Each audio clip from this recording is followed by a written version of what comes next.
Ich wünsche euch eine wunderschöne Nacht, Freunde, und begrüße euch gleichzeitig zu meinem ersten Livestream seit, glaube ich, jetzt knapp 1,5 Monaten. Das hat auch einen Grund tatsächlich, aber über den spreche ich gerne nachher kurz und knapp, um euch mal zu erklären, wo ich eigentlich die ganze Zeit war. Denn ich habe von dem einen oder anderen auch schon eine Nachricht bekommen, ob ich dann meine ganzen AMC-Aktien schon verkauft habe und warum ich hier irgendwie mich nicht mehr melde und so. Und plötzlich verliert irgendwie die Masse den Glauben an den Mika. Verstehe gar nicht warum. Aber egal, darum soll es auch gar nicht gehen. Heute geht es tatsächlich um den Earnings Call.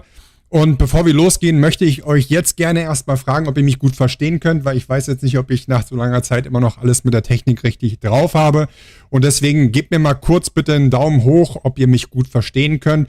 Und wenn ihr mich vermisst habt, dann schreibt gerne auch hier nochmal einen netten Gruß in den Chat. Ich würde mich tierisch freuen, wenn wir das Ganze hier miteinander aktiv gestalten.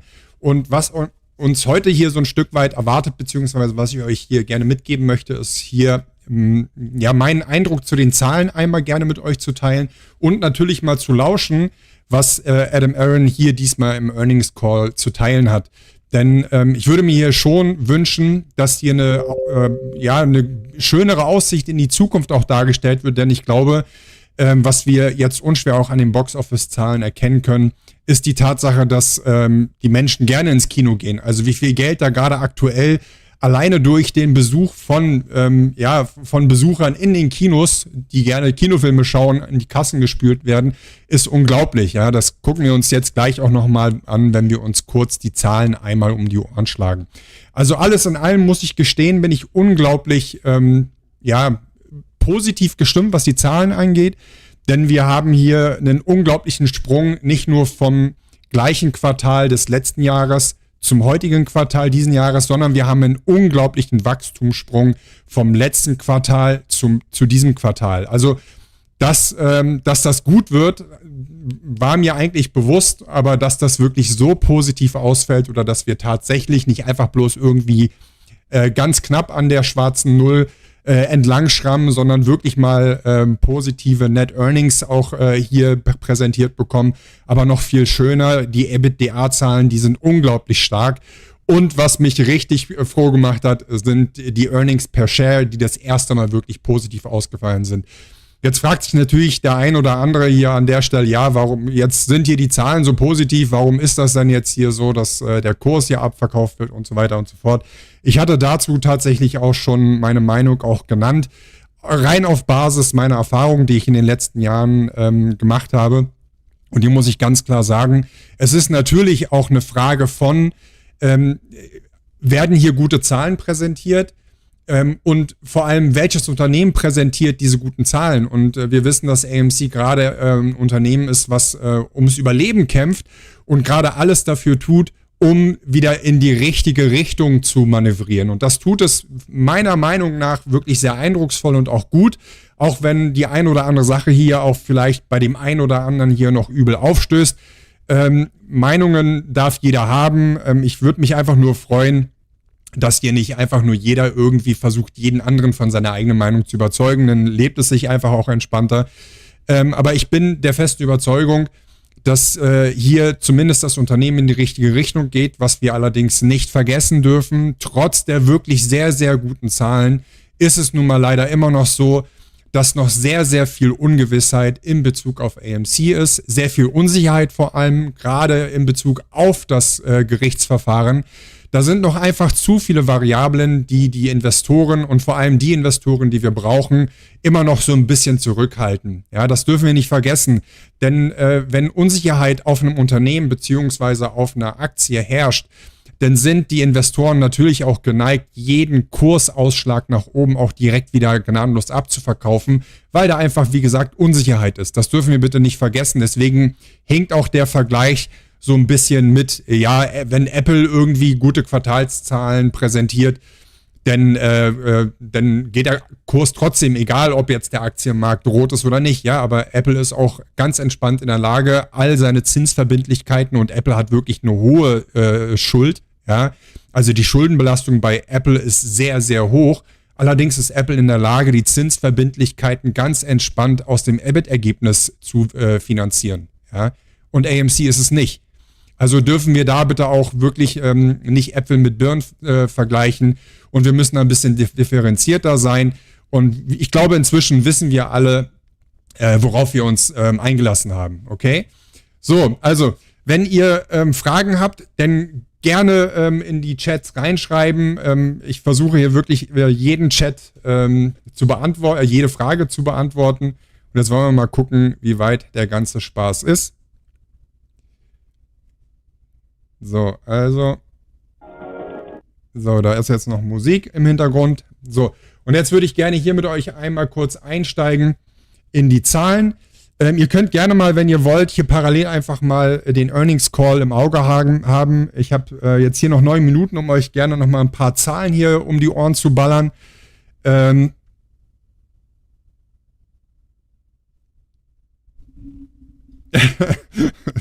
STS sagt, Mika, hast ein ganz leichtes Übersteuern drin, kratzend ab und an, vermutlich Stimmung sehr positiv, daher etwas lauter eingesprochen, ansonsten versteht man dich super. Ja, das liegt wirklich daran, dass ich diesmal das Mikrofon ein bisschen näher an meinem Mund hatte, weil jedes Mal, wenn ich mich so ein bisschen wegdrehe und in den anderen Bildschirm schaue, dann ist es wieder leiser.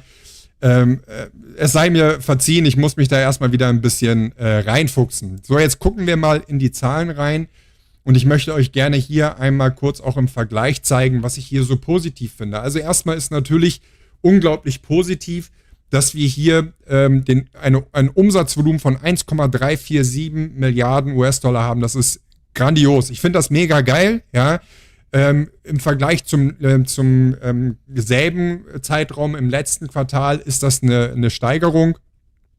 Und wenn wir hier einfach mal das Ganze mit dem letzten Quartal vergleichen wollen, dann sieht man hier nochmal, wie krass die Steigerung tatsächlich jetzt zu diesem Quartal ist. Ja? Also das, was ich jetzt gerade aufgemacht habe, ist das erste Quartal. Das sind die Umsatzzahlen des zweiten Quartals. So, was aber noch viel wichtiger ist, dass wir hier, wenn wir mal runterschauen, das erste Mal hier wirklich nicht nur eine schwarze Null zu stehen haben, sondern wir haben hier das erste Mal ein positives Nettobetriebsergebnis von 8,6 Millionen. Ja, ist natürlich erstmal so gesehen ein Tropfen auf dem heißen Stein bei der Schuldenlast, die AMC hier noch zu tragen hat. Aber nichtsdestotrotz ist das immer noch ein positives Signal in die richtige Richtung.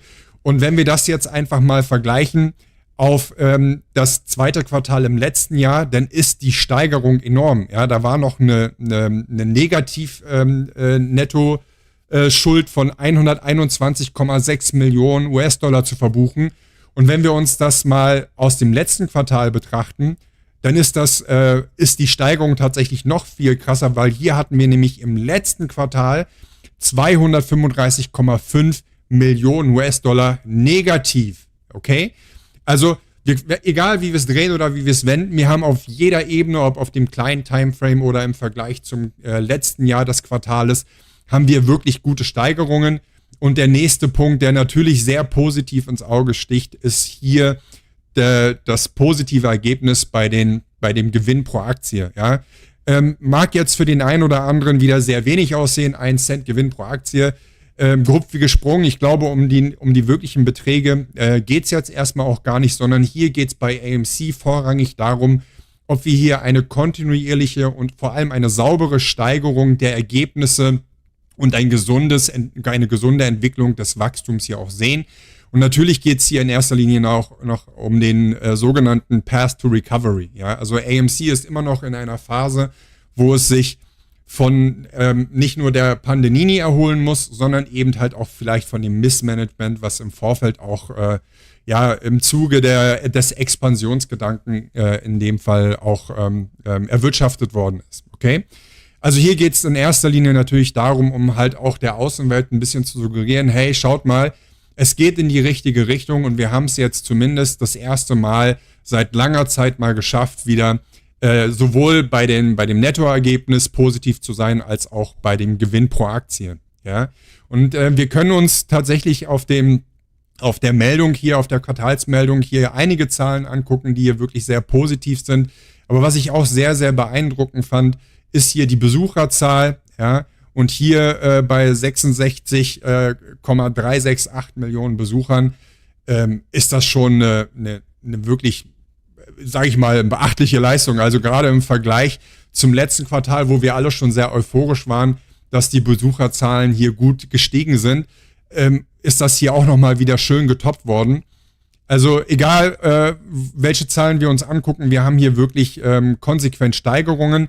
Und wenn wir uns fragen, ob vielleicht jetzt die aktuellen Umsatzzahlen schon ein bisschen gepimpt worden sind mit dem Popcorn-Geschäft oder mit dem Kreditkartengeschäft, das kann ich euch leider nicht sagen, weil ich habe im 10Q-Filing nochmal wirklich alle Positionen einmal durchgeschaut.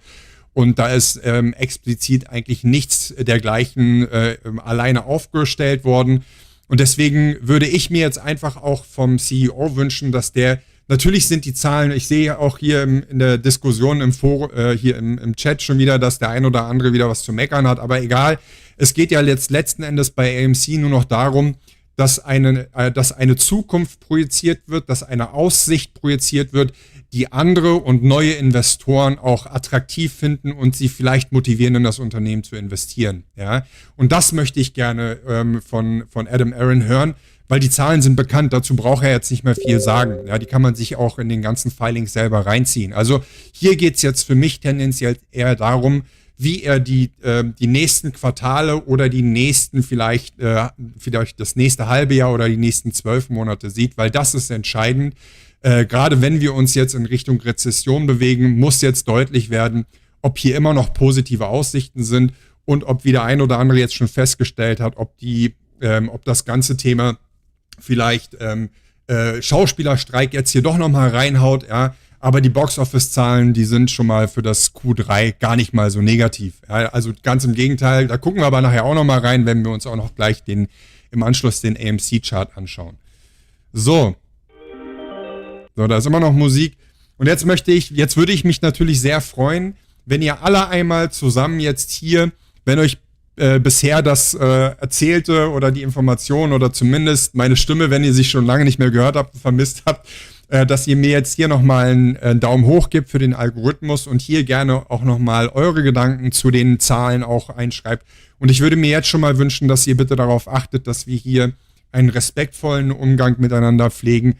Austausch ist natürlich mehr als gewünscht, macht das hier sehr gerne, aber tut mir bitte einen Gefallen, wir versuchen hier niemanden von irgendjemand von unserer Meinung zu überzeugen. Jeder darf seine Meinung haben und darf sie auch hier kundtun. Aber bitte respektiert auch andere Meinungen und tretet hier jetzt nicht gleich wieder irgendwie in Flächenbrand, weil ich muss gestehen, das war so eine Sache, die mich in der letzten Zeit auch extrem entgeistert hat von diesem ganzen YouTube-Streaming-Thema. Und von daher würde ich mir wünschen, dass wir jetzt hier alle gemeinsam einfach mal ein bisschen entspannt sind und wir wissen, worauf wir uns eingelassen haben. Was soll ich sagen? Im Grunde geht es nur darum, dass AMC überlebt, dass diese ganze Unsicherheit getragen durch dieses ganze nervige Gerichtsthema einfach auch mal vom Tisch ist langsam.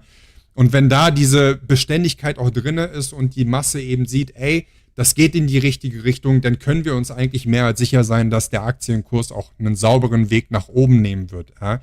Also ganz ehrlich, wo soll denn der noch hin?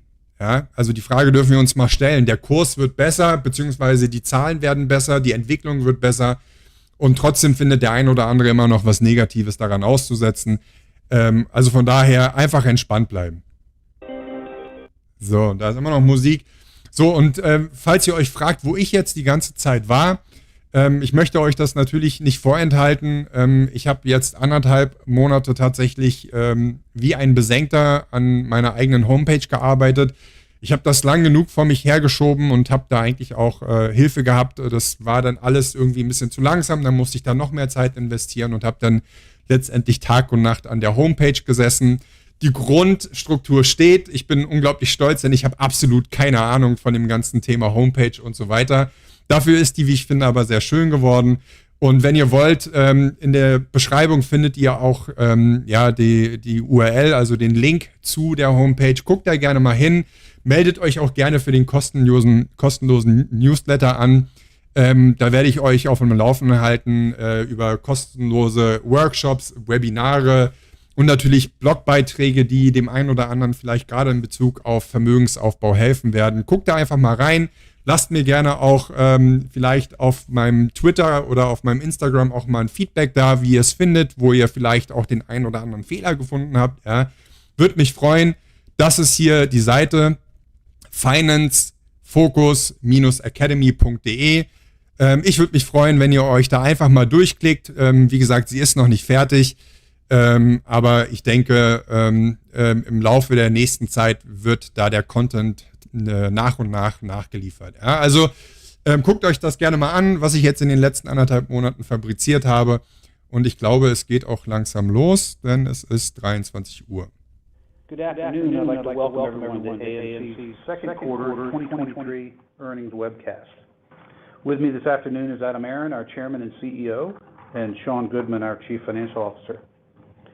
Before I turn the webcast over to Adam, let me remind everyone that some of the comments made by management during this webcast may contain forward-looking statements that are based on management's current expectations. Numerous risks, uncertainties, and other factors may cause actual results to differ materially from those that might be expressed today. Many of these risks and uncertainties are discussed in our most recent public filings, including our most recently filed 10-K and 10-Q. Several of the factors that will determine the company's future results are beyond the ability of the company to control or predict. In light of the uncertainties inherent in any forward-looking statements, listeners are cautioned against relying on these statements. The company undertakes no obligation to revise or update any forward-looking statements, whether as a result of new information or future events. On this webcast, we may reference non-GAAP financial measures, such as adjusted EBITDA, constant currency, free cash flow, operating cash generated, among others. For a full reconciliation of our non-GAAP measures to GAAP results, please see our earnings release posted in the Investor Relations section of our website earlier this morning. After our prepared remarks, there will be a question and answer session.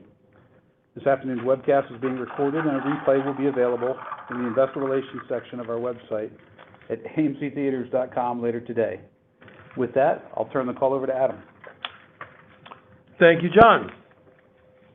Good afternoon, everyone, and thank you for joining us today. When I think of our second quarter 2023 results and our start to the third quarter, I want to share this with all of you. In plain English, AMC blew it out of the water in the second quarter of 2023, and I might add that the third quarter of 2023 is starting out to be roaring hot too. Around here, the metaphors we often use to describe our circumstances involve famous movie quotes. Our recent results in Q2 and so far in Q3 of 2023 bring to my mind Bruce Willis as Lieutenant John McClane in the Die Hard movies when he would say, "Yippee-ki-yay." He would then add a colorful expletive that I cannot repeat on this call. I think the closest I can get to it would be "Yippee-ki-yay, mother ducker." So yeah, that's the second quarter of 2023. Without being too dramatic, the stakes are high, and we're surrounded by some uncertainties and risk, but it's certainly encouraging for us all to take a moment this afternoon and celebrate our immensely positive results in the most recently completed quarter. AMC's results in Q2 2023 were well ahead of last year's second quarter and well ahead of the market's expectations. Indeed, AMC exceeded consensus market expectations across the board, generating post-pandemic records for revenue, adjusted EBITDA, net income, and earnings per share. We now have posted 3 consecutive quarters of positive adjusted EBITDA, and this quarter, for the first time since Q2 of 2019, that's 4 years ago, we generated positive earnings per share, yet another milestone in our path towards ongoing recovery.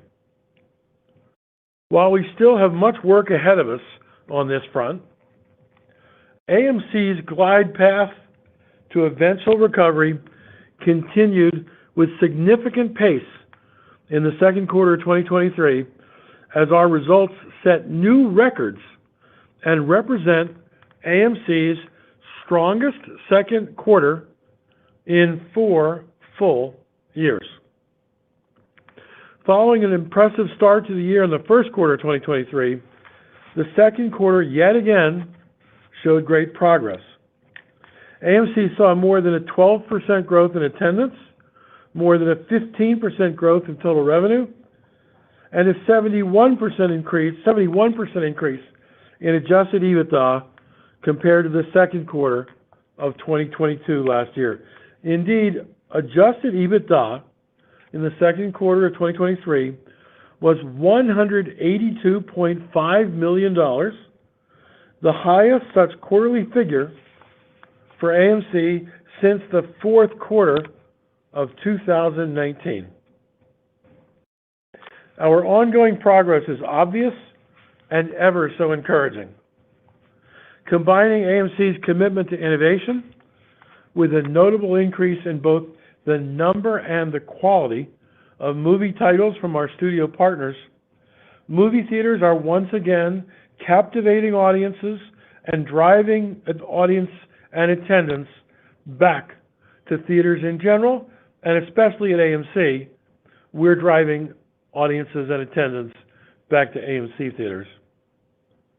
Our theaters across the globe welcomed more than 66 million guests in the second quarter of 2023, up 12.2% over the prior year's Q2, and it was our highest quarterly attendance number also since the fourth quarter of 2019.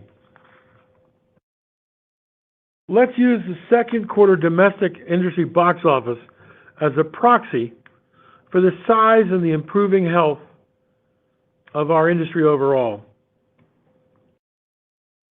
Looking at domestic industry box office for the second quarter, ticket sales grew by nearly 15% compared to the same quarter last year, benefiting from 6 movies that grossed more than $100 million each.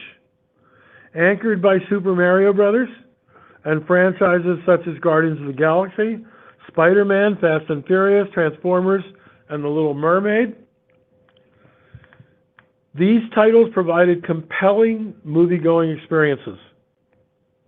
Year to date, through today, in 2023, 19 films crossed the $100 million mark in gross ticket revenues, compared to only 12 during the same period in 2022. That is a 58% increase.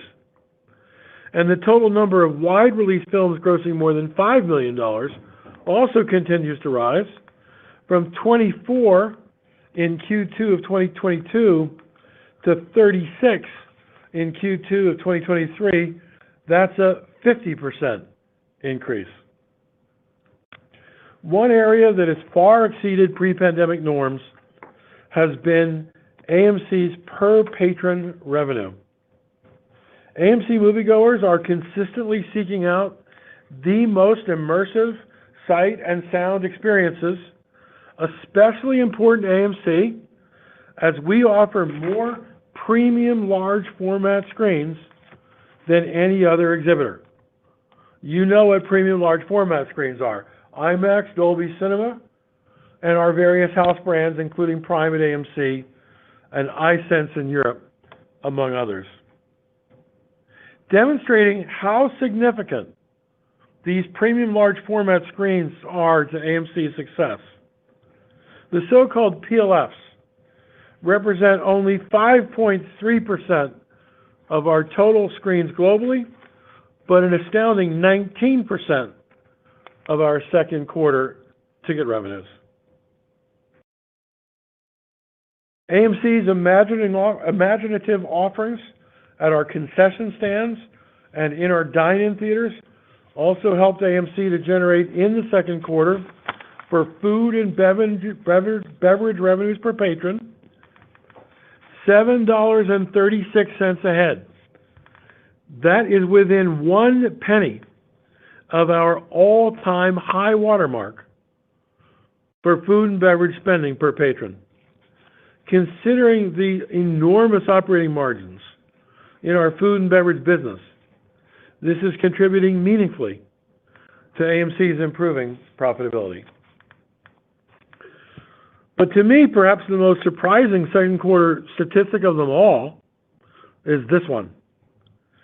Because of our determined and sustained pandemic-era cost reduction efforts, along with ticket pricing initiatives and soaring food and beverage revenues, comparing Q2 2023 to Q2 of 2019, 4 years ago pre-pandemic, AMC's overall profit per patron, after the cost of goods sold, improved by an impressive 40% in the United States and 22% internationally in constant currency.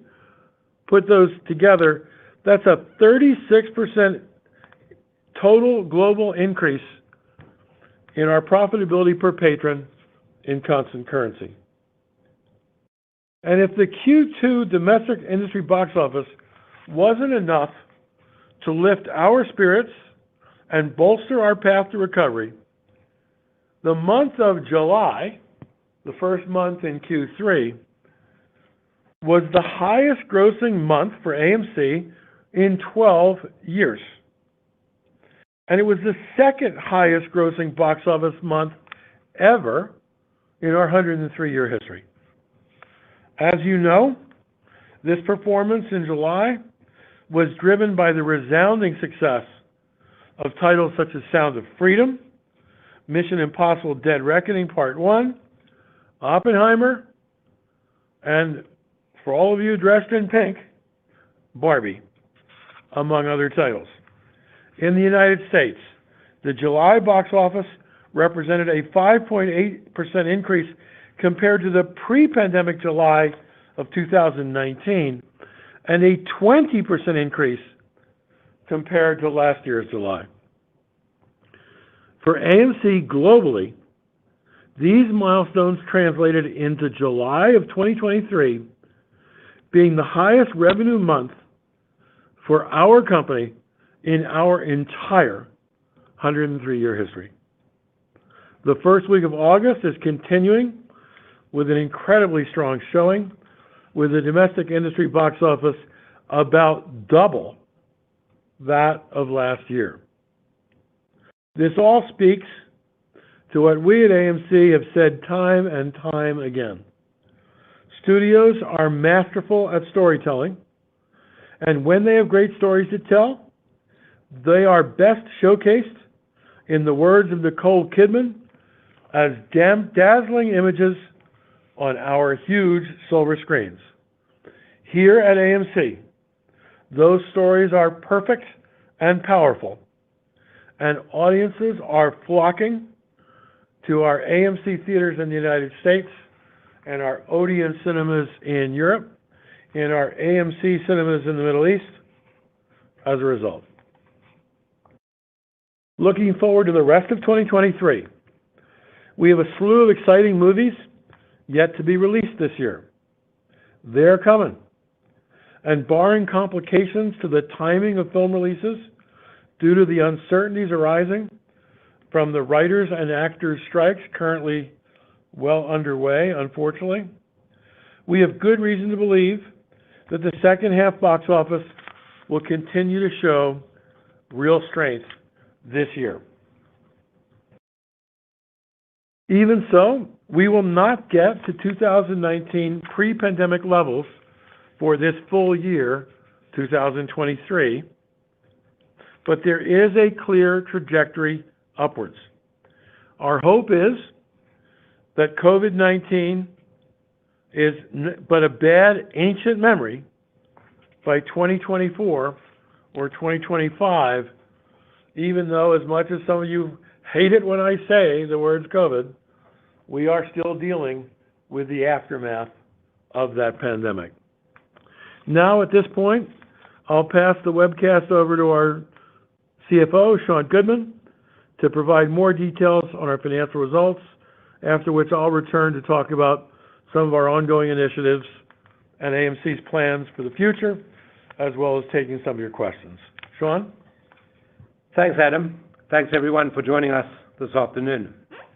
So before I begin my comments on our second quarter financial performance, I would like to just take one moment to provide a little bit of context behind our earnings release and 10Q issuance this morning, rather than our customary after the market issuance.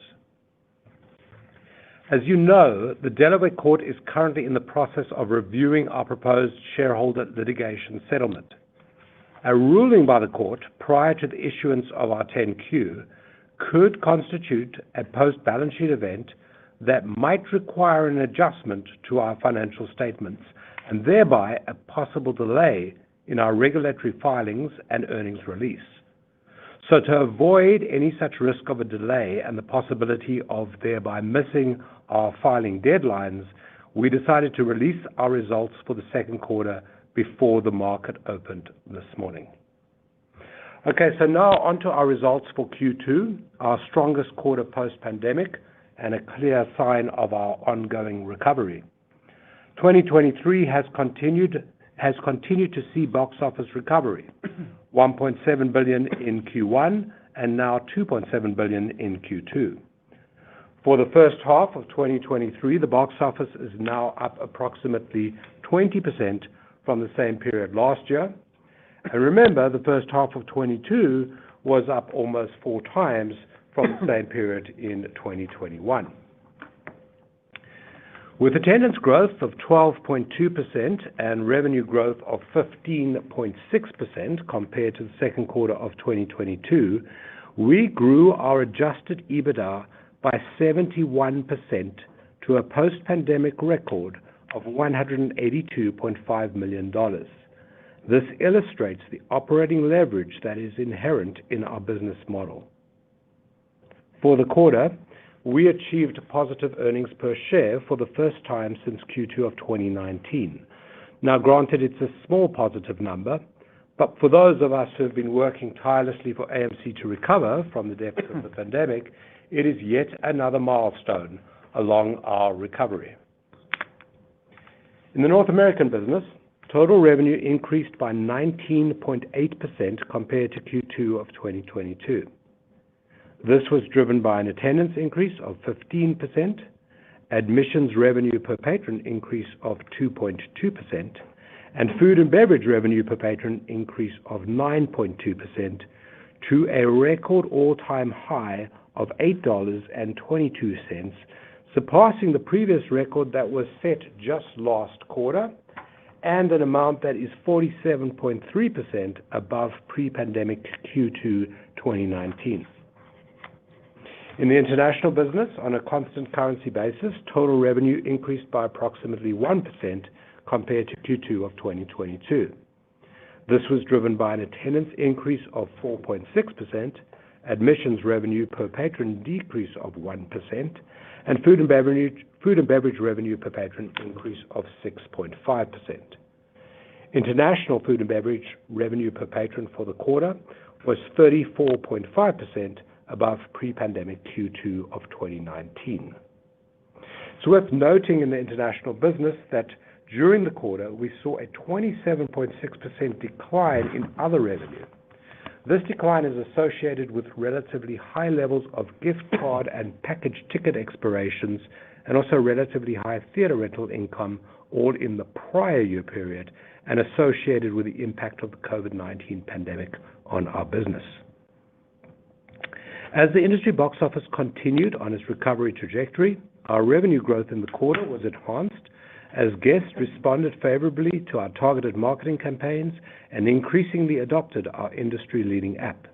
In addition, our creative food and beverage options, such as movie-themed cocktails and unique collectible items, encourage frequent visits to the concession stands, all contributing to both revenue growth and our overall profitability of the business. Furthermore, visually stunning and action-packed films inspired audiences to experience our premium large format offerings. Premium large format revenue, including 3D, represented 30.1% of domestic admissions revenue in Q2 of 23 compared to 26.7% in the second quarter of 2022. And in our international markets, premium format revenue represented 16.3% of admissions revenue compared to 15.7% in the second quarter of 2022. Moving to the balance sheet. We ended the quarter with liquidity of $643 million, comprised of $435 million of cash and cash equivalents and $208 million of undrawn credit facilities. Operating cash generated, this is a non-GAAP measure representing cash from operating activities after deducting capital expenditures and before both debt servicing costs and deferred rent payback, was a positive number of $100 million for the quarter. This is almost double the operating cash generated in Q2 of 2022. Our top two capital allocation priorities remain: 1, liquidity, and 2, strengthening the balance sheet. During the second quarter, we continued to make progress in this regard. We raised $34.2 million of gross equity capital. We repurchased $42 million of debt at an average discount of 34%, and we repaid $27.1 million of deferred rent.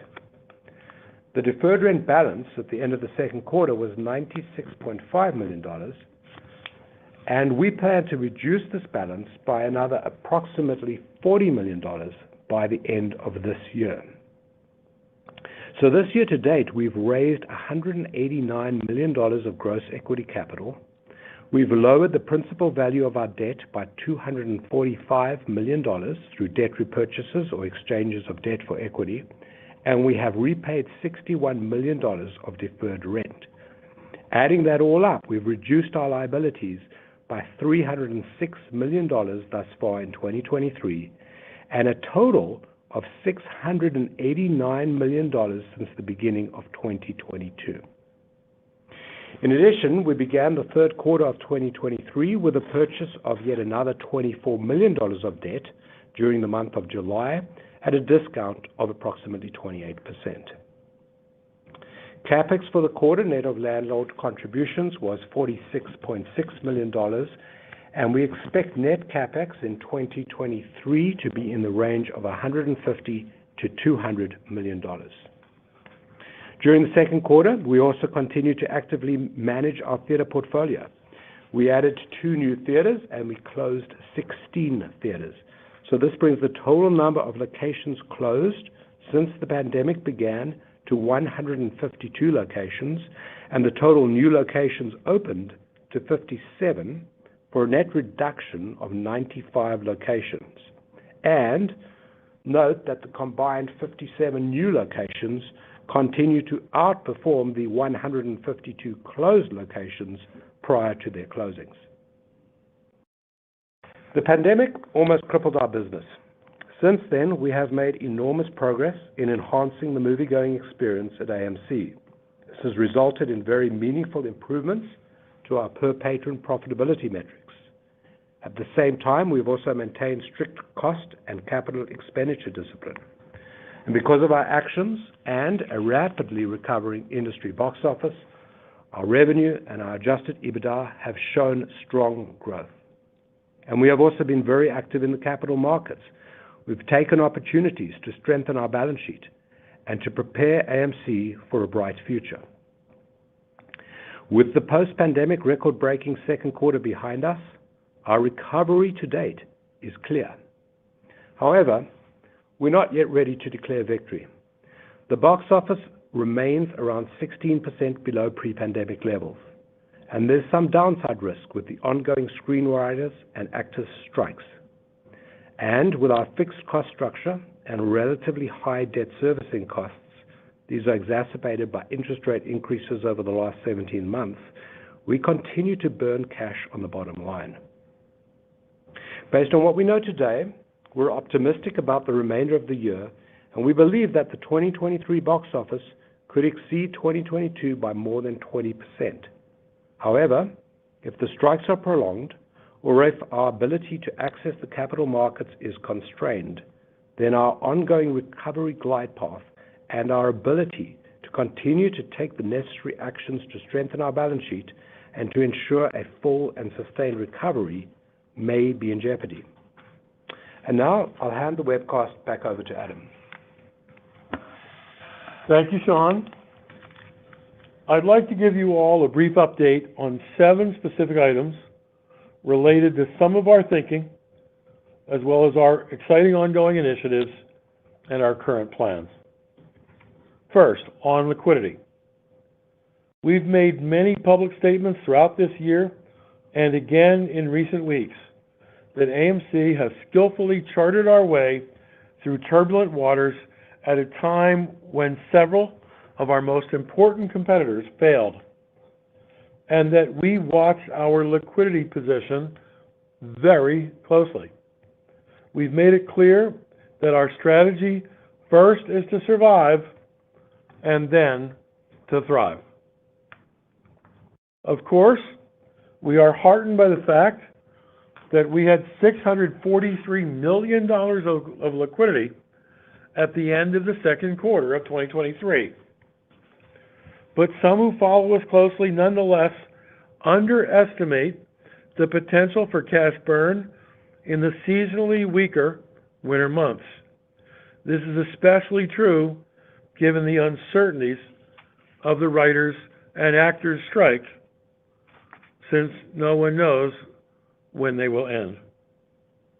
We intend to make sure that AMC does not run out of cash by continuing to seek the flexibility to raise fresh capital on the best possible terms.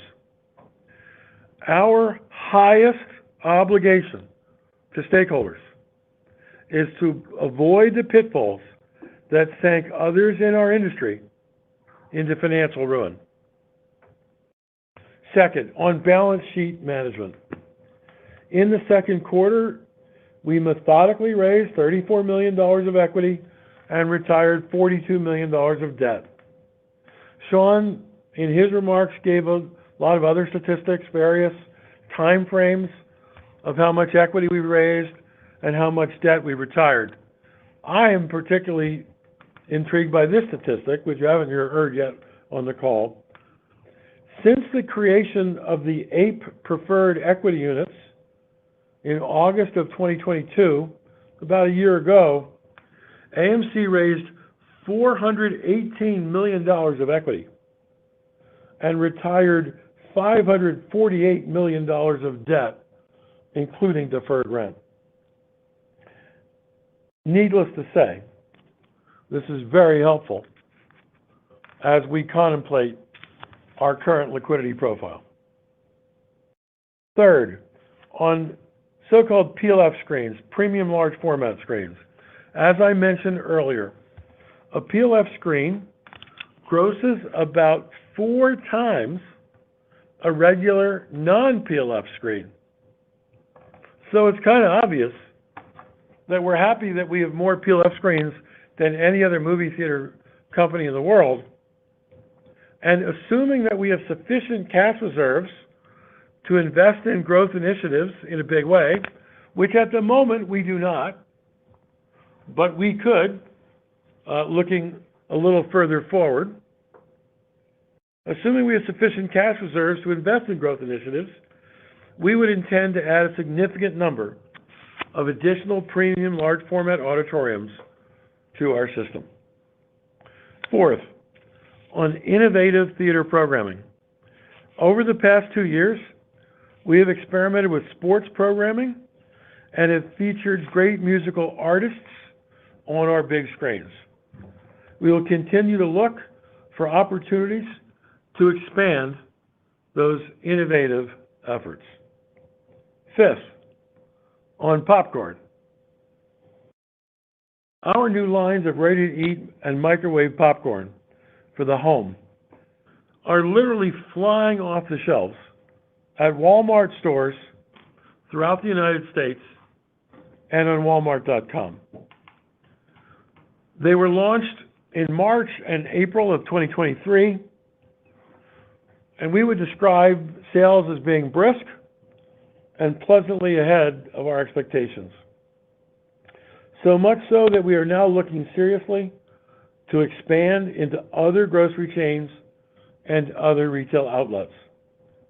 Once we get to a full national rollout in multiple channels, which could take a while to be fair, but based on the early results so far, I would not at all be surprised if this turns out to ramp up, perhaps becoming up to $100 million per annum revenue source for AMC Entertainment. Next, on premium gourmet candy. Our popcorn line has been so successful that we are now confident that we should keep going in the area of food. So much so that I expect that later this year or early next, AMC will definitely introduce a private label line of various AMC Theaters branded premium gourmet chocolate candies and gummies. I'm eating some samples right now as we speak on this call. The taste and the packaging are wonderful in my opinion. And speaking of the taste, these chocolate-covered pretzels are like to die for good. Like, John, like move them away. I can't, no more. Calories, calories, calories. We believe we will be successful with the candy lines as we've been successful with the popcorn line. It goes without saying, of course, that we will still sell Hershey's and Nestle products in our theaters. But just as a year or so back, we asked the late Orville Redenbacher to make some room on shelves for our popcorn, so too, we will ask the long-gone Milton Snavely Hershey and the long-gone Heinrich Henri Nestle for their understanding that premium AMC candies coming to AMC theaters are now in the works as well. And the last item on merchandise. Early in the period where retail shareholders took control of AMC, which basically started in earnest in January 2021. Through suggestions that came in on Twitter and other channels, retail investors directed our attention to the possible profits that can come from the sale of movie-themed merchandise and AMC-branded merchandise.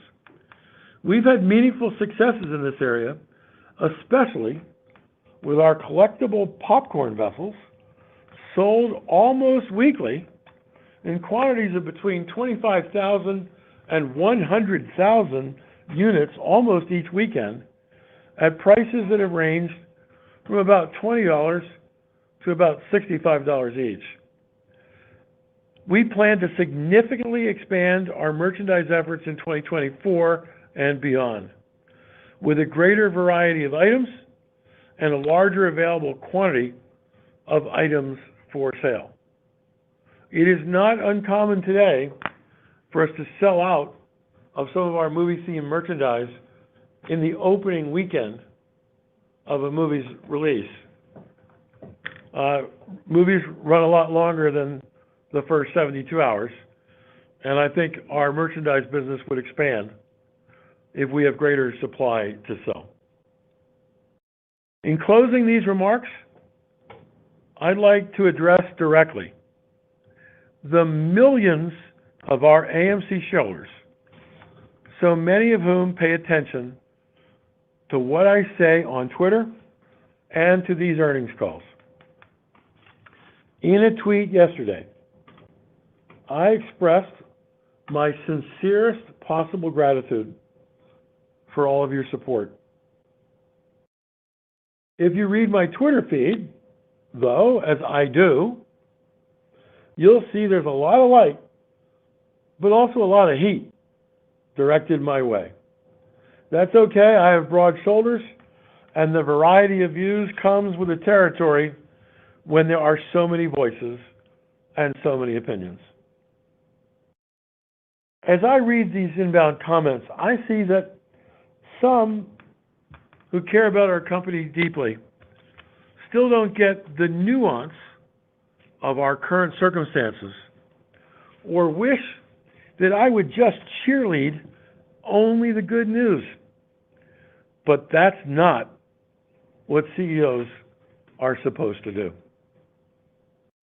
The success we have seen this year in our theaters, especially including Q2 and Q3 results so far, is what makes us optimistic that we are on the right road, and that by 2024 or 2025, we will look back on the decade of the 2020s with amazement and pride as to how well at AMC we dealt with the most challenging hands of cards ever directed our company's way in the century plus of its long existence.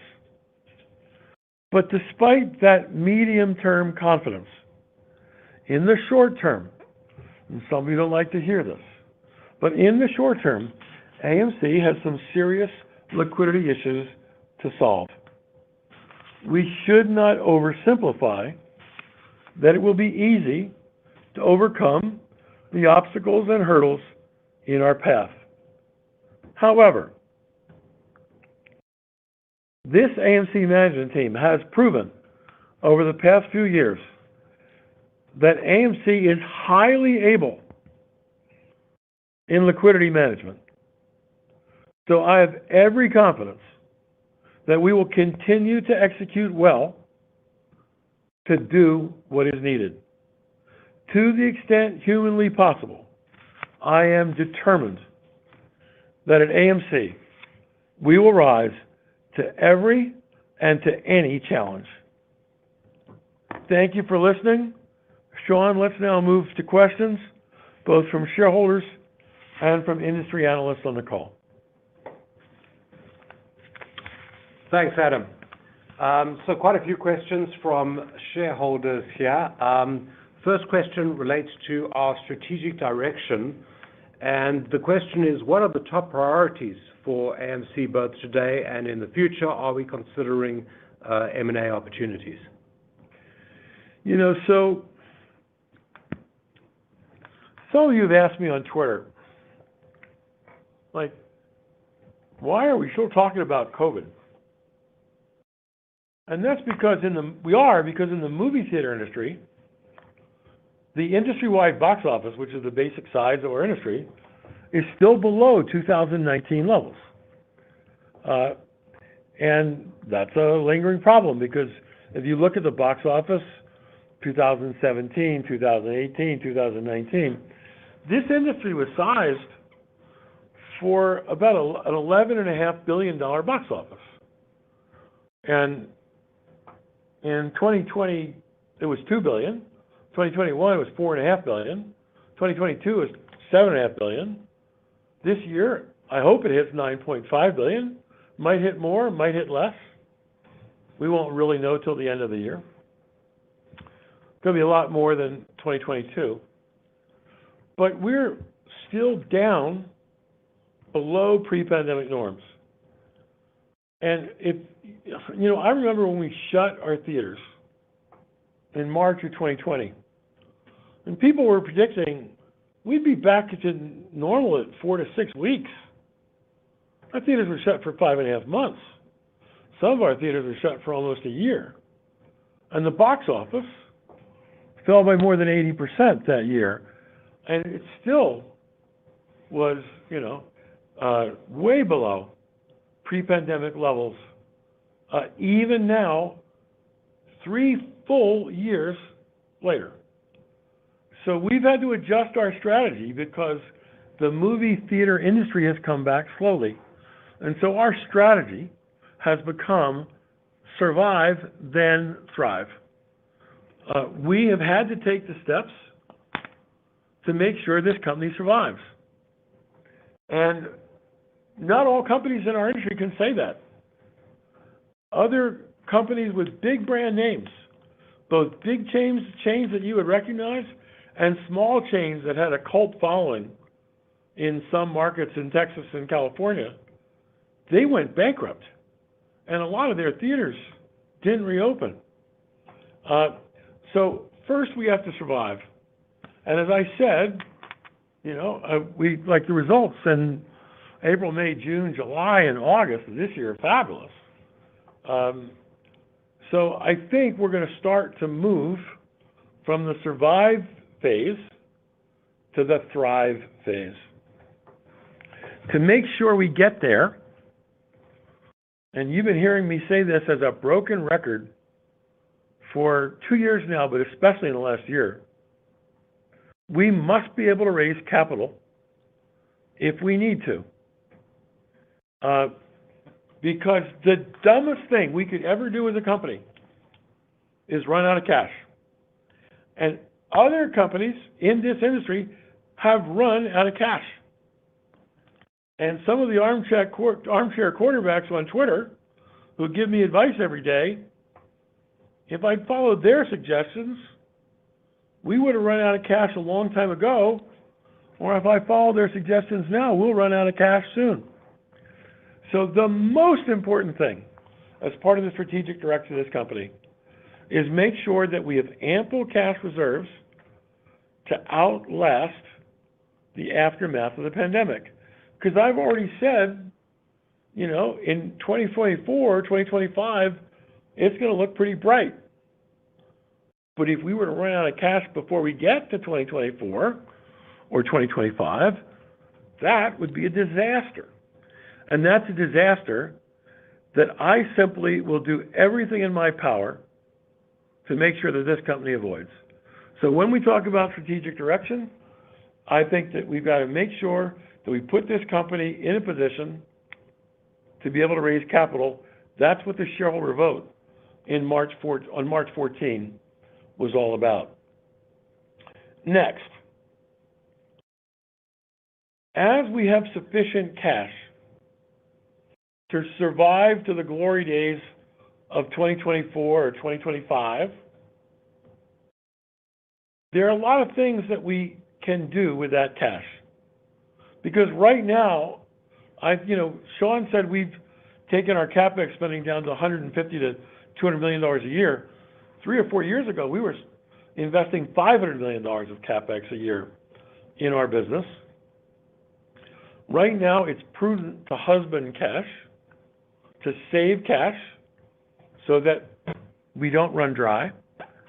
But there will be a time that we have much more cash reserves than we have currently, either because we will generate it from operations or because we'll raise it. And then the question is, what do you do with that cash? And here's my list. First, we need to spend some money to affect what I'll call deferred maintenance on some of our theaters. We pulled our CapEx spending way down during the COVID impacted years.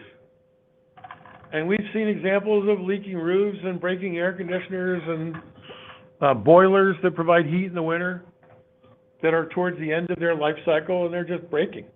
They need to be repaired. We have thousands of our screens where the movie projectors are getting towards the end of their useful life. And we are going to need to invest capital to replace those projectors. The good news of that, however, is we've already made the decision that when we replace these projectors, we're putting in laser projectors, and laser lighting is it's a much brighter, sharper picture on the screen, and it's quite an environmentally friendly initiative too. Next, there are growth initiatives within our theaters. I've already mentioned on this call premium large format screens. In the state of New York, until just recently, like in the past 12 months, it was illegal for movie theaters, most movie theaters, to sell alcohol. The New York legislature recently changed that law. But that means that we have a whole bunch of theaters where we probably should build full alcoholic bars into our theaters. One of the things I'm interested in is putting more variety of food items into our concession stands, which might, because our food and beverage sales are at a record high, that might require, putting in $10,000 to $20,000 of equipment in a concession stand. Now, $20,000 doesn't sound like much until you realize we got to put it in 575 theaters. All of a sudden, it's $10 million. Next, we've had some circumstances where we've been able to add theaters to our network, and we were able to bring them into our system very inexpensively. When I say very inexpensively, I'm saying we've been all in, purchase price, transition costs. We've been able to bring some theaters into our system at 3 to 4 times expected EBITDA. That is such a bargain. We ought to do that all day long if we can find opportunities to bring good theaters into our network inexpensively. There's M&A opportunity.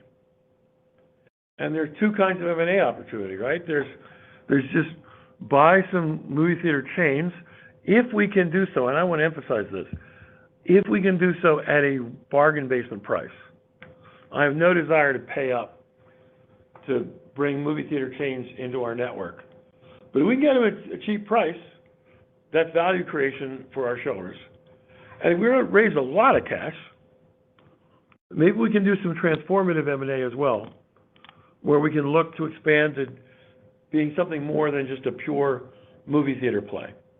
So that's sort of a strategic roadmap of where we might invest our monies if we have more money than we have today. Yeah, thanks, Adam. I think that addresses that question very nicely. There's some questions here about our theater footprint. So, what are the expansion opportunities of that footprint, both U.S. and internationally? And what are the opportunities to continue to close theaters, underperforming theaters, and improve our overall our profitability? And also, how does premium large format fit into those plans? So on the theater footprint, we've managed this maniacally over the last 3.5 years. You gave the stats earlier that we opened 50-something theaters, we closed 150-something theaters. We didn't open any of the 50 lightly, we didn't close any of the 150 lightly. When you look at a company that has almost 1,000 theaters globally, we got some theaters that are brand new, we got some theaters that are 25 years old. We got some buildings in great shape, we got some buildings sort of at the end of their useful lives. We've got theaters where we've got great rent deals with landlords, and we've got theaters where we have terrible rent deals with landlords. We've got some theaters in unbelievably successful malls, and other theaters in unbelievably unsuccessful malls. And so we have a whole department here, our real estate department, our development department, that's paying attention to every single one of these theaters, every single one of our landlord relationships, and where the theaters are successful, we cheerfully pay the rents. Where the theaters are not successful, we enter into cooperative dialogue with the theater landlord to see if they're willing to lower our rent, to keep us around, to continue to drive traffic to their other properties nearby. And in many cases, we're quite successful in getting landlords to adjust rents.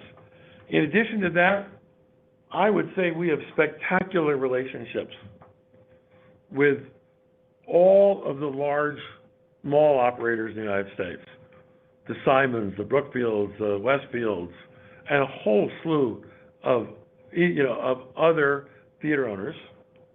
And I could name another probably 10 REITs who have anywhere from 5 to 50 of our theaters. I think we maintain excellent relationships with each. One of the things, because our relationships are so good, as they build new malls, they often want us to come along for the ride.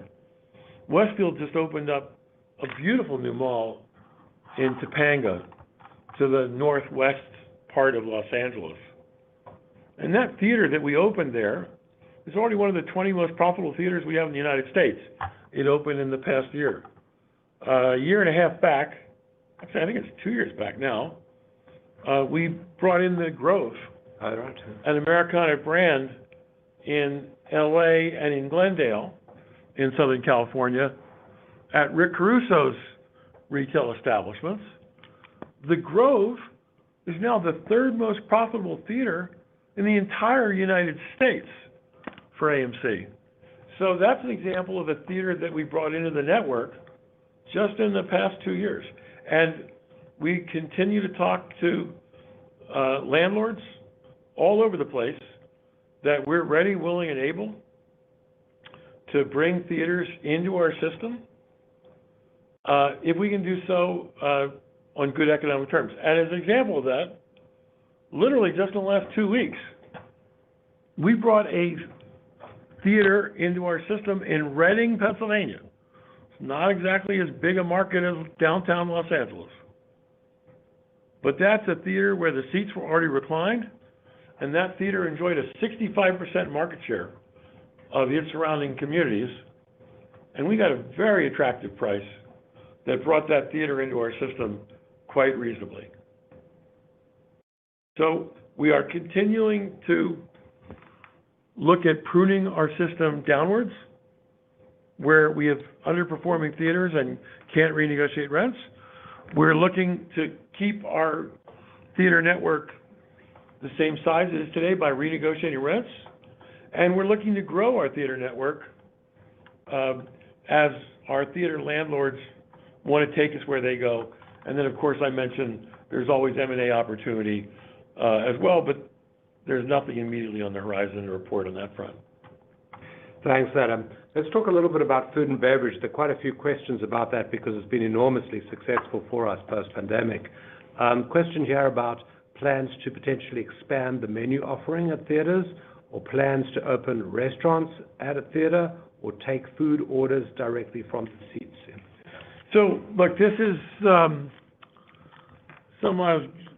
subject near and dear to my heart. I'm an eater. If any of you have seen me sideways, you know, I'm not the slimmest guy around, although I weigh a lot less than I did 20 years ago.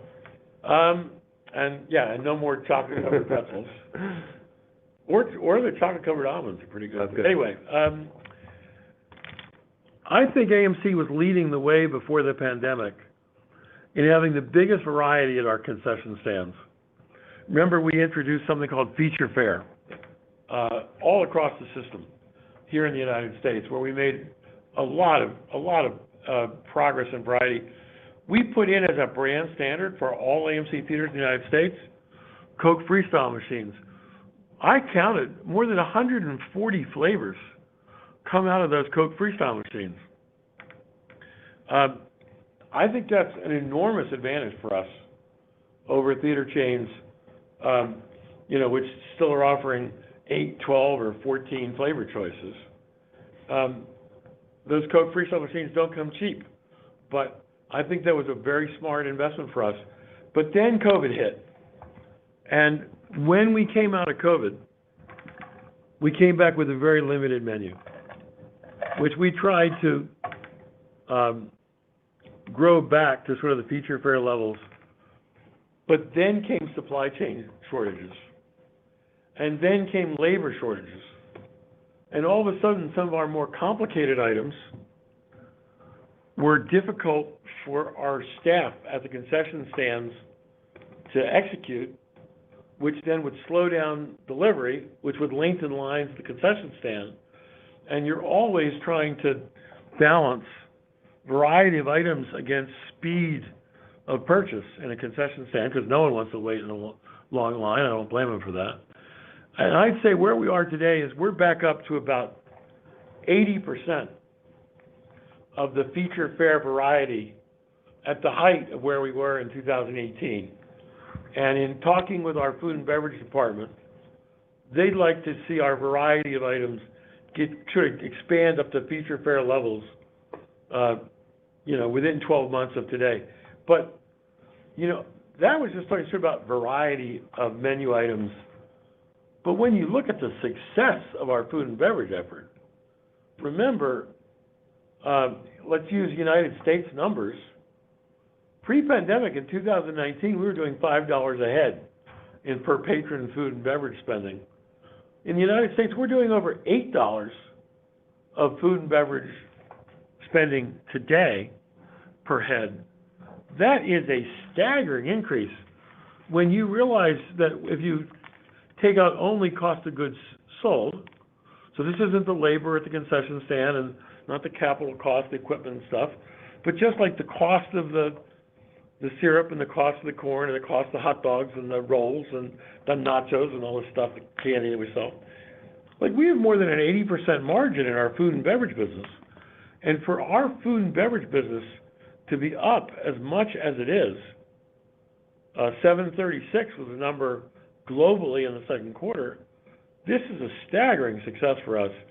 So I really want to compliment our F&B department, led by a guy named Hank Green. We're just hitting that out of the park in F&B spending. And that's what's driving such a big increase in per patron profitability for AMC. Remember the stat I gave, our per patron profitability, this isn't just food and beverage, this is total per patron profitability. It's a combination of expense reductions, ticket price initiatives, food and beverage success. Our profit per patron is up 40% in the United States. It's up 22% internationally. These are stunning numbers. Adam, our shareholders appear to be uniformly very excited about the retail popcorn sales and our initiatives there. And so there are questions about, do we plan to expand this further? And are there other potential revenue streams similar to retail popcorn that can help grow the business? So, yeah, I couldn't be more excited about the popcorn success. We spent over a year in our food and beverage department working on the right recipe for home corn, because whether it was in the bag ready to eat or microwave pouches that you microwave at home, we wanted it to taste just like it tastes in the movie theater. And by the way, there's a secret to our popcorn. Not all popcorn is created equal. There are different grades of corn, and we buy the best there is. So one of the reasons why our popcorn is so good at AMC theaters is we buy the best corn. It's like graded. And so our corn that's at home tastes great, and the sales, like Walmart can barely keep it on the shelves, and they keep on reordering and they keep on selling out. So yes, we gave Walmart a 6-month exclusive because they gave us so many store locations. We rolled out the AMC popcorn in like 2,600 Walmart stores. Very few brands get to roll out on day one in 2,600 Walmarts. Normally you'd get a fraction of that, and you prove your way. But they believed in our brand, and it's been a big success, and we're happy to give them the full exclusive. But yeah, as soon as the exclusive is up, we will have conversations with all the major grocery chains, with all the major retail outlets in the country. I'd like to see, it'll take a while, but I'd like to see AMC popcorn on every shelf where you can buy snack products. There are other things too. I've already talked about the candy products. That's next. And there are a whole host of other ideas that we have to grow revenues for the company, but in the interest of time, I'll either save those for another earnings call or for Twitter. Final question here about the trading of our shares. And there's a few questions here related to, can you comment, Adam, on the very high level of failures to deliver in AMC securities? Yeah, I can, sort of. I mean, there's a limit to what I'm supposed to say on this subject, but I can say some things. I know it's maddening to so many of our shareholders. I read my Twitter feed, guys.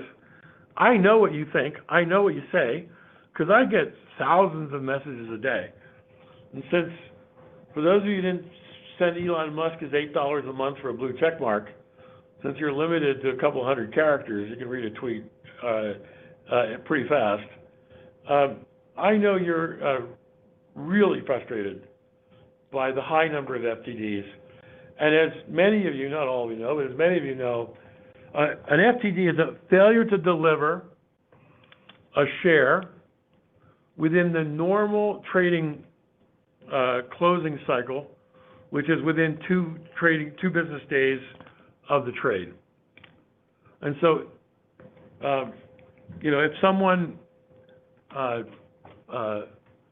never delivers a share, they're breaking the law.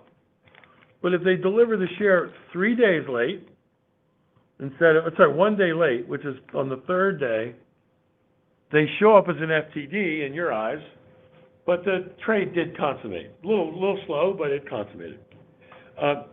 If more than 0.5% of our trading volume is in an FTD status, then we go on something called the threshold list.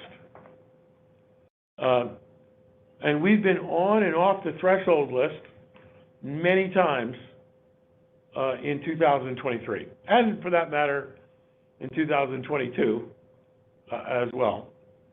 And this drives some of you out of your minds, because I read what you say, and I say out of your minds in a nice way. I don't mean it in a nasty way, but you're angry about it because you think there's something wrong going on. And again, I've got to be very careful what I say legally, but I can tell you this. On multiple occasions, even multiple occasions this year, we have gone to the New York Stock Exchange at very high levels to make them aware of our status on the threshold list.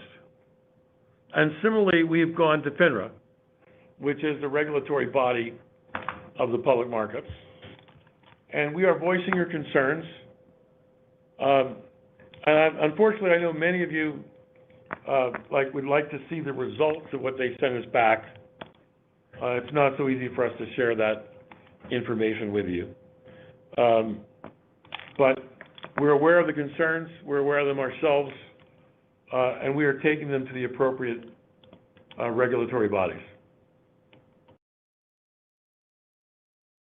Kelsey, that's going to do it for the prepared for the prepared questions from the internet. Can you give the instructions for Q&A, please? Thank you. Ladies and gentlemen, we'll now begin the question and answer session. Should you have a question, please press the star key followed by the 1 on your touch-tone phone. You will hear a 3-tone prompt acknowledging your request, and your questions will be polled in the order that they are received. Should you wish to decline from the polling process, please press the star followed by the 2.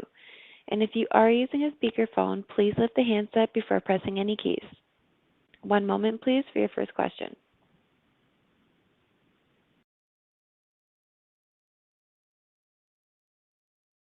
At this time, there are no questions. You may proceed, Mr. Merriweather.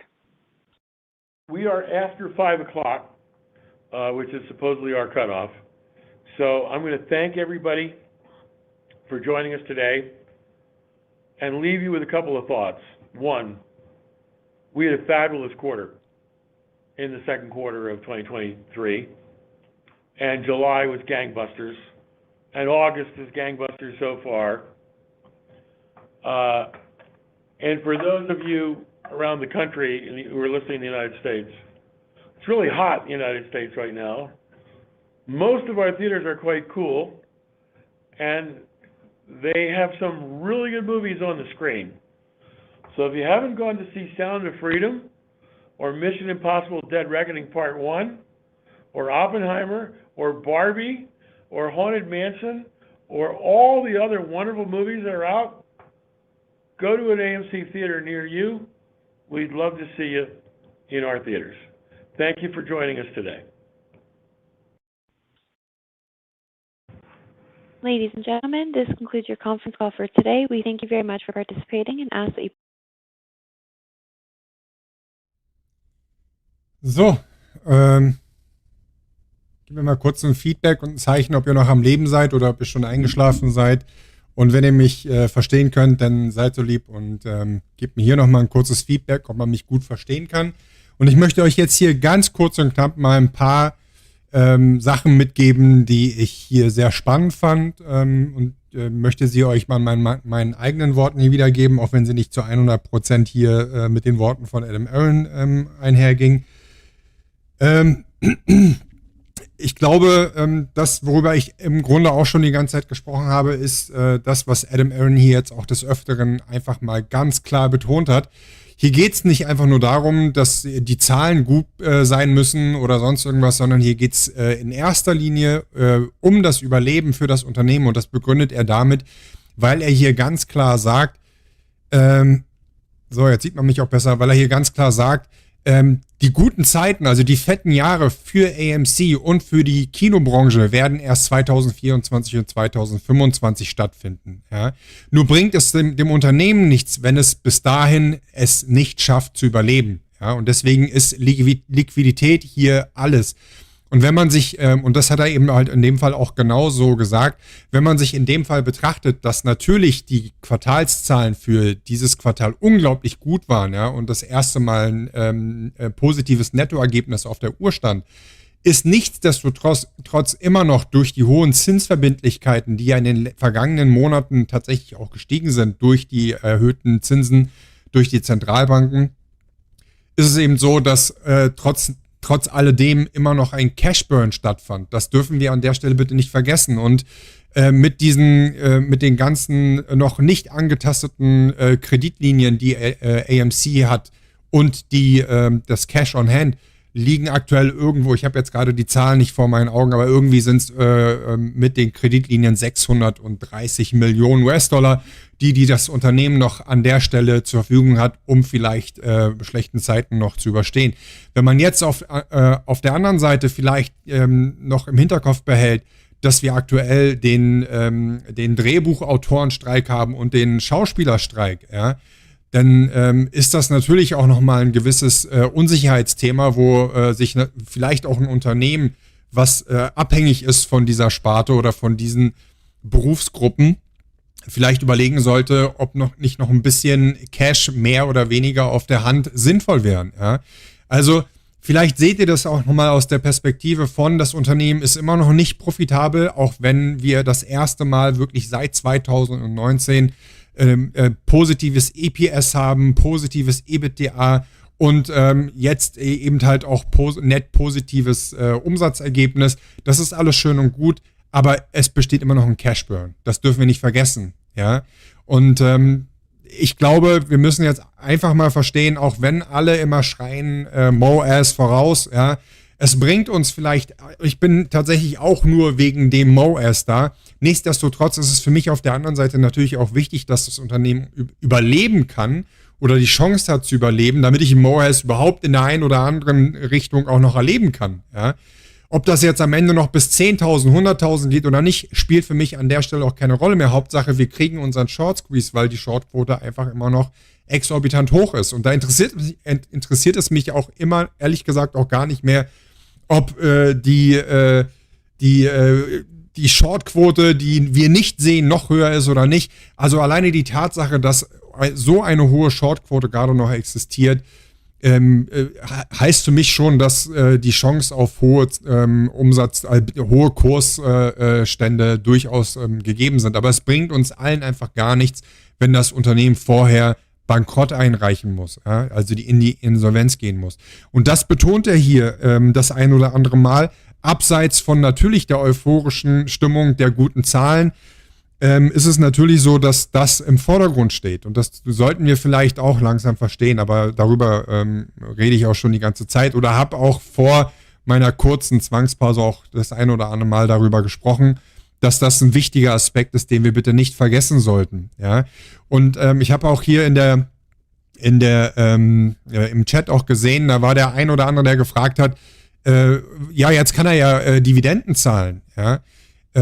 ich glaube, bei 400 Millionen Cash on Hand und dann ein paar Kreditlinien mit einer Dividende um die Ecke zu kommen, ist nicht besonders schlau, weil alleine der Cashflow immer noch negativ ist. Ja?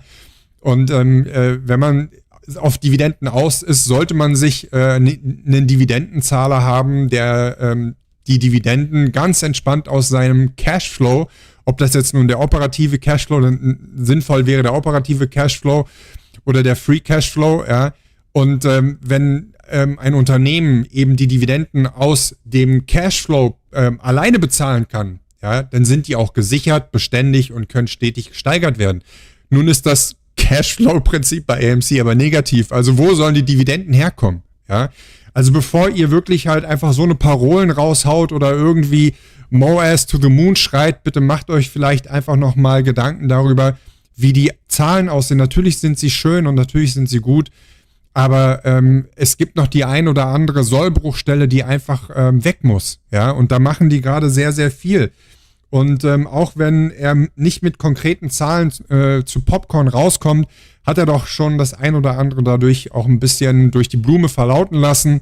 Und da hat er sowas eben halt gesagt wie, sobald eben die Exklusivität mit Walmart auch eben ausgesetzt ist, dann geht er damit einfach raus und will halt auch andere Ketten auch hier mit ins Boot holen und will dafür Sorge tragen, dass AMC Popcorn wirklich in allen Regalen steht. Ja. Und er hat, vielleicht habt ihr das nicht gehört, aber er hat gesagt, auch wenn es vielleicht jetzt nicht kurzfristig der Fall sein wird, aber allein diese Popcorn-Sparte könnte dazu führen, dass das ein 100 Millionen US-Dollar Revenue Stream, also eine Umsatzpipeline werden kann. Und das finde ich schon sehr, sehr stark. Ja?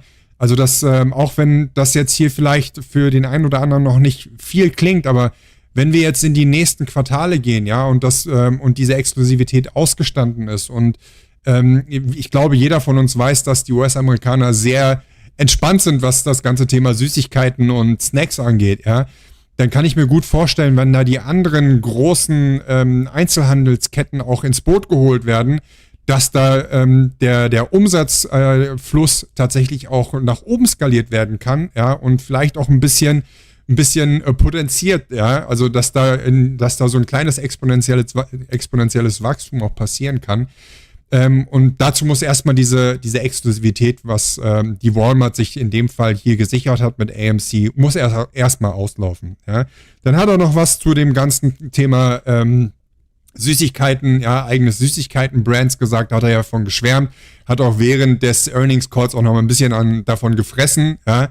Aber auch hier sagt er, natürlich bleiben die ganzen anderen wichtigen Süßigkeitenhersteller drin, aber alleine der Tatsache geschuldet, dass natürlich durch diese ganzen steigenden auch Produktionskosten, durch die Inflation natürlich auch die Preise steigen, bleibt AMC natürlich vielleicht auch auf der anderen Seite nichts anderes übrig, als auch seine eigene Marke ein bisschen mehr in den Vordergrund zu stellen, weil die Marge da einfach größer ist. Ja? Und was da nicht alles kommen wird, da hat er von schokoüberzogenen Brezeln was gesprochen, ja, und Candies und sonst irgendwas. Also ich kann mir gut vorstellen, dass das auch nochmal eine gute Sache wird. Aber ich glaube, wir dürfen hier an der Stelle auch nicht erwarten, dass das hier alles so kurzfristige Raketen sind, sondern das muss anlaufen. Ja? Also hier baut sich für die Zukunft wieder nochmal der nächste gute Stream auf. Zu den Kreditkartenthema hat er leider, glaube ich, gar nichts gesagt. Oder ich war gerade abgelenkt, weil ich was in den Chat geschrieben habe. Vielleicht habt ihr was dazu gehört. Schreibt es gerne rein. Aber was er gesagt hat, und das fand ich sehr, sehr gut, war die Tatsache, dass natürlich auf Profitabilität geachtet wird, ja, also dass Kinos, die unprofitabel laufen, dass die geschlossen werden und profitable, günstige Kinos mit ans Netz angeschlossen werden. Und das ist eindrucksvoll, was er da an Zahlen rausgehauen hat, aber noch viel wichtiger ist, dass AMC oder beziehungsweise Adam Aron hier kommuniziert hat, dass sie weit im Rückstand sind mit der Instandhaltung und der Instandsetzung bei vielen Kinos und das wollen sie natürlich jetzt auch ein Stück weit nutzen, um vielleicht auch dem ganzen Thema PLF, ja, Premium Large Format Screens, also diese riesenformatigen Screens, die AMC jetzt hier auch mit verbaut hat in die Kinos. Und da hat er eine eindrucksvolle Zahl benannt. Er hat gesagt, dass die ganzen Screens gerade nur irgendwie 5% dieser PLF-Formate ausmacht, ja. aber 19% des Umsatzes ausmacht. Da bleibt natürlich an der Stelle, wenn man 1 und 1 zusammenzählen kann, bleibt dem Unternehmen natürlich nichts anderes übrig, dafür Sorge zu tragen, dass noch mehr dieser großformatigen Premium-Screens in die Kinos kommen. Ja? Und da will er eben natürlich auch ein Stück weit darauf achten, dass im Zuge dieser Instandsetzung bzw. Modernisierung genau dieses ganze Thema PLF, ja, also diese Premium-Screens hinzukommen und natürlich diese Laserprojektion und so weiter, dass da halt vielleicht noch ein Stück weit mehr auf die Modernisierung Wert gelegt wird, weil die in den letzten Jahren extrem kurz gekommen ist im Zuge dieser Sparwelle, die da zwangsweise eingesetzt worden ist. Ja? Und dann hat er natürlich sehr viel zu diesen geilen Zahlen gesagt. Und wir können hier einfach auch mal festhalten, ich habe ja schon ein paar Zahlen da reingeschrieben, dass viele dieser heute gemeldeten Zahlen auf das letzte Mal tatsächlich im Q4 2019 gemeldet worden sind. Also hier sind wirklich sehr, sehr gute Zahlen gemeldet worden und da dürfen wir uns natürlich auch freuen, auch wenn der Kurs vielleicht gerade nicht unbedingt das gleiche widerspiegelt. Aber hey, das habe ich auch, glaube ich, das ein oder andere Mal erklärt, warum ich glaube, dass das der Fall ist. Aber nichtsdestotrotz ist es mir an der Stelle wichtiger, der Kurs ist mir jetzt tatsächlich Jacke wie Hose, um ehrlich zu sein. Für mich ist es jetzt an der Stelle wichtiger, dass das Unternehmen hier projizieren kann, dass es auf dem richtigen Weg sich befindet. Und das brauchen wir. Wenn wir aus dem Bärenmarkt in den Bullenmarkt zurückgehen, dann brauchen wir ein starkes, gesundes Unternehmen. Und dann werden wir das bekommen. Und wenn es jetzt vielleicht noch mal ein halbes Jahr dauert, dann ist es halt einfach so. Ja? Aber ich schaue jetzt tatsächlich eher darauf, dass sich die Zahlen in die richtige Richtung entwickeln. Und hier hat er für das zweite Quartal tatsächlich, glaube ich, nicht zu wenig versprochen. Und wenn wir jetzt einfach hier mal weiter reingucken, er hat auch viel zu dem ganzen Thema Merch gesagt. Ja, also die haben ihnen diese ganzen Popcorn-Becher tatsächlich in den ersten 72 Stunden aus der Hand gerissen. Die waren ausverkauft und die werden da mehr Sorge dafür tragen, dass da genau diese Sparte noch mehr bedient wurde. Ja, 30.000 Dinger waren einfach im Nu ausverkauft. Da wird jetzt überall der Fokus drauf gelegt, wo halt auch die Chance besteht, die Umsatzprognosen eben weiter nach oben zu treiben. Ja. So, dann hat er natürlich viel darüber erzählt, dass der Fokus darauf weiterhin liegt, dass der Weg in die Profitabilität gelingt. Und da er hat das mit der Phrase benannt, First survive, then thrive. Ja, also erst überleben und dann kann man loslegen. Ja, das ist jetzt im Vordergrund und hier liegt ganz klar der Fokus auf das Abstoßen von unprofitablen Kinos und das Hinzuholen von wirklich profitablen Kinos, aber zu einem günstigen Preis. Wenn dann Schnäppchen gemacht wird, dann haut AMC da auch rein und da hat er ein paar gute Beispiele auch benannt, die in der Vergangenheit auch dazu geführt haben, ja, dass AMC wirklich ein paar Schnäpperchen gemacht haben, die aber das Mehrfache an EBIT-Marge auch rausspielen konnten.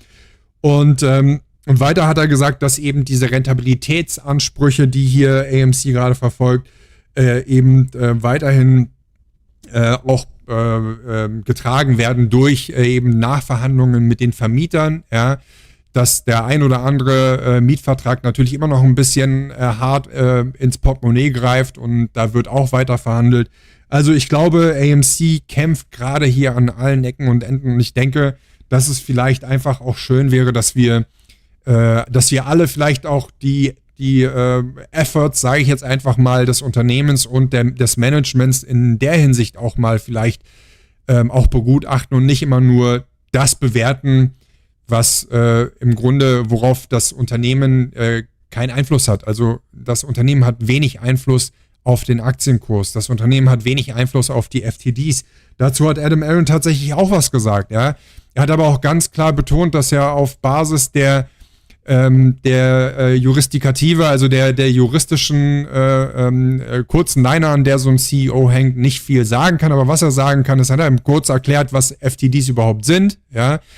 was uns ja klar war, dass damit schlagen wir uns rum, und er hat ganz klar betont, dass er registriert, dass wir frustriert sind über die hohe Anzahl an FTDs, hat auch das ganze Thema Threshold Security List angesprochen, dass AMC regelmäßig und langfristig eben halt auch auf der Threshold Security List ist.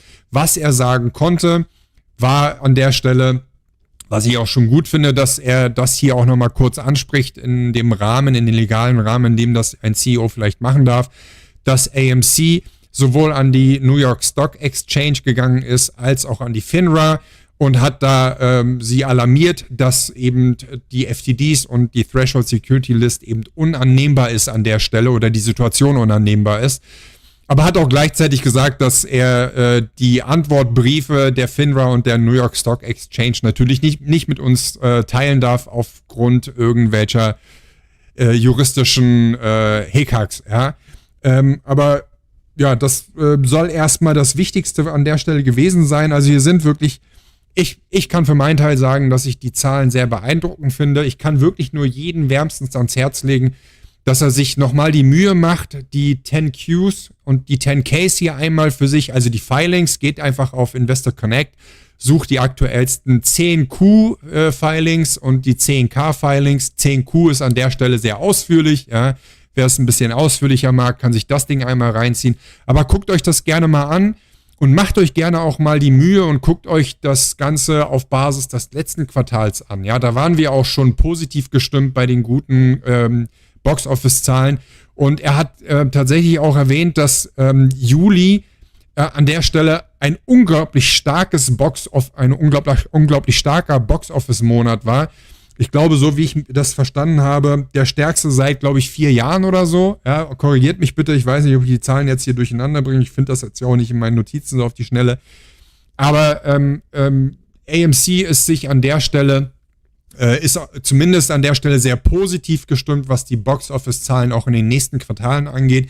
Und die letzten Kinokracher, die haben es einfach bewiesen. Und da waren in den letzten Monaten wie war das?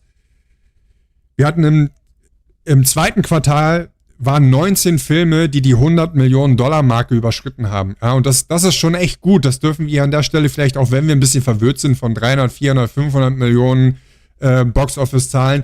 Aber ich glaube, wenn Adam Aron sagt, hey, wir hatten hier 19 Filme, die 100 Millionen US-Dollar Box-Office-Zahlen geknackt haben, ja, dann kann ich mir gut vorstellen, dass in den nächsten Quartalen bei der Flut an Filmen, die dann noch kommen wird, und das kommen wirklich ein paar gute Filme, dass das nochmal getoppt wird. Also ich glaube auch, dass wir in Q3, dass wir zumindest die Q3-Zahlen von 2022 auch durchaus in der Lage sind zu schlagen.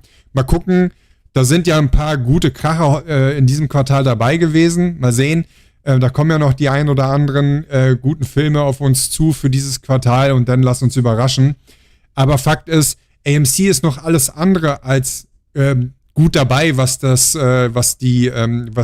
Gesunden angeht. Sie sind auf einem gesunden Weg, aber sie sind noch nicht gesund. Bitte vergesst das nicht. Ja. Caesar schreibt, stärkster Juli seit 12 Jahren. Ja, richtig.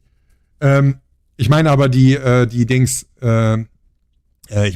19 100 Millionen Dollar Filme, Box Office. Ja. So, ich würde jetzt gern noch, wenn ihr das möchtet, einen kurzen Blick in den Chart werfen, dass wir das auch nochmal gemacht haben. Ich glaube, ihr habt das ja auch vergessen oder vermisst, besser gesagt, weil ich war ja schon eine ganze Weile weg. So, gucken wir uns hier das einmal kurz an.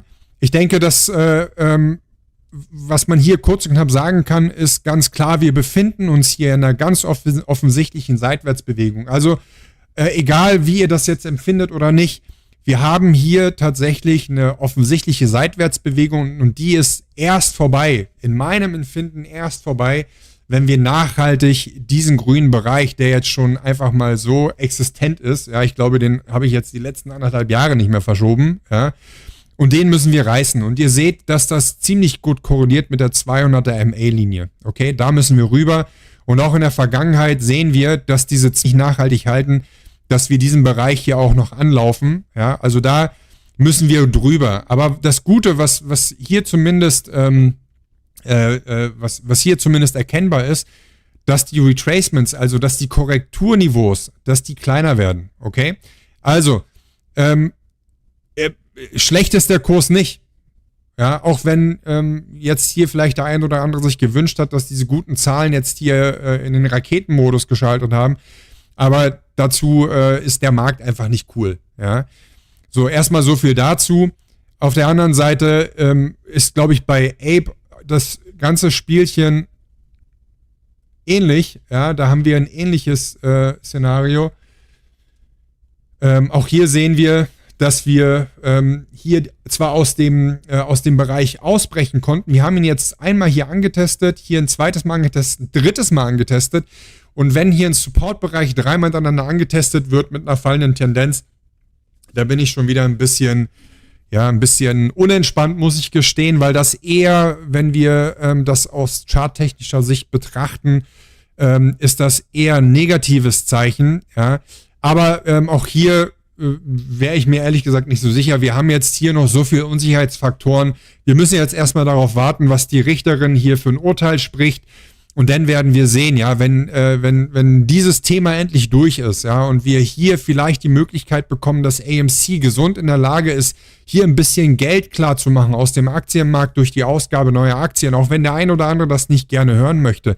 Es ist essentiell, dass das passiert, denn bei den guten Umsatzzahlen und bei den guten Boxoffice-Zahlen ist eine kleinere Verschuldung für AMC gleichzeitig aber auch ein Garant dafür, dass kein Cashburn mehr stattfindet und das Nettogewinn auf jeden Fall auf der Uhr steht und das EPS natürlich auch gut wird, also der Gewinn pro Aktie.